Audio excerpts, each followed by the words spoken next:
Hi everyone, thanks for being with me.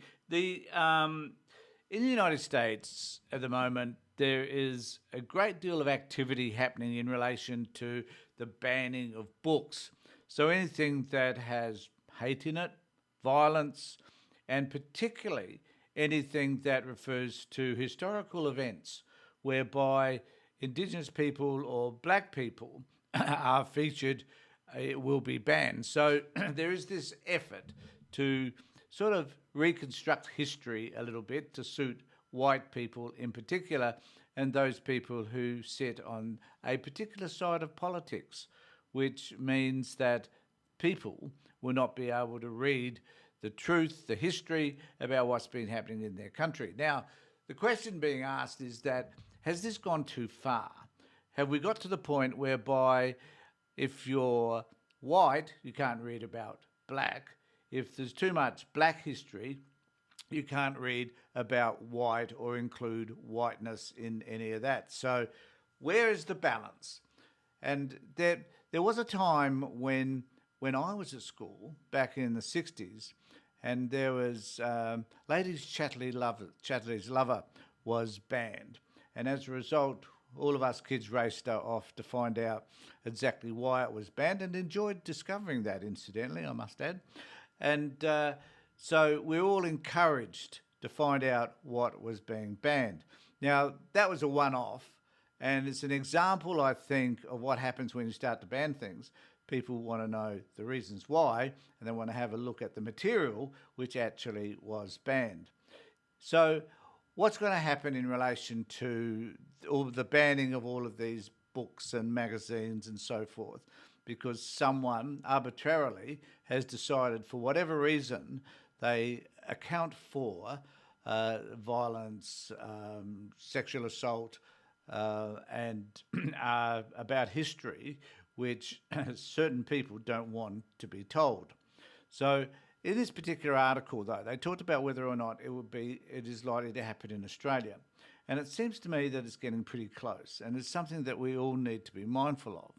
What's going to happen when we decide that libraries, for whatever reason, can't distribute or can't rent out certain books because somebody is upset about them. Now, we know that there's a certain element in our community who object to anything that's gay, anything that's trans, anything that sits different to their version of how the world should be looking.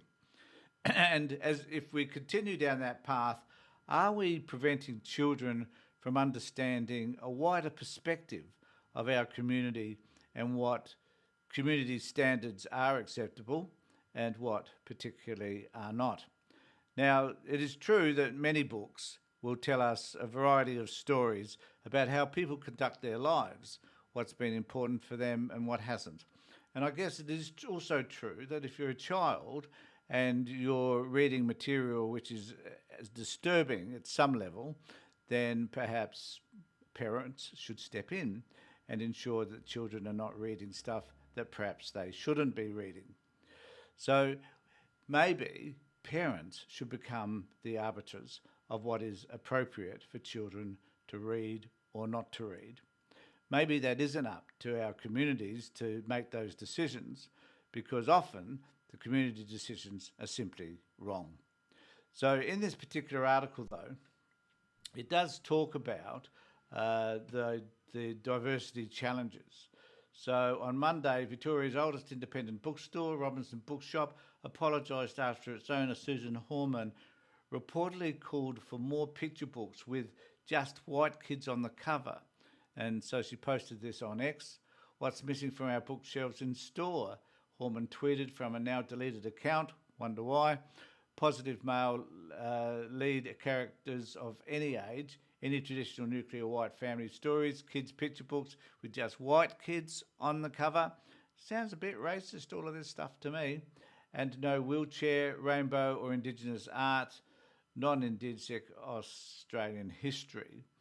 In another post, Horman wrote, "Books we don't need, hate against white Australians, socialist agenda." Equity over equality, diversity and inclusion, read as anti-white exclusion, left-white government propaganda, basically the woke agenda that divides people, not stocking any of these in 2024, she says. So what does this mean?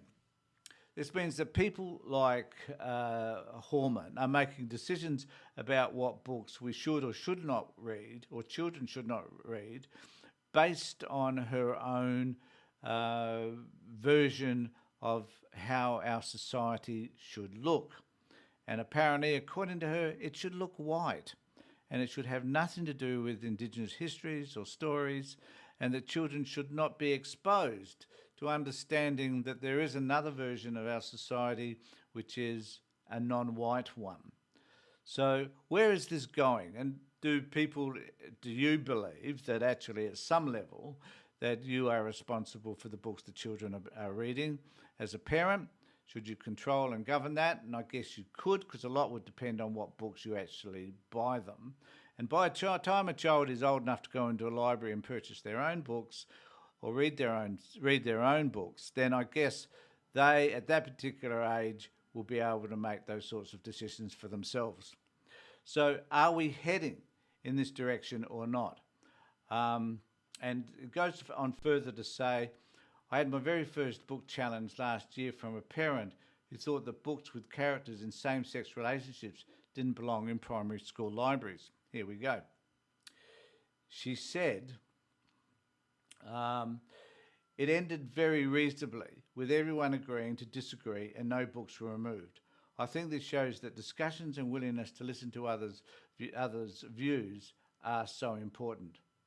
I've spoken to a couple of LGBTQ authors over the last year who feel that they are excluded from invitations to certain schools, and I've also spoken with teacher librarians who have been refused permission to invite certain LGBT authors to speak at both primary and secondary schools. The issues have been in faith-based schools and haven't been resolved, she added.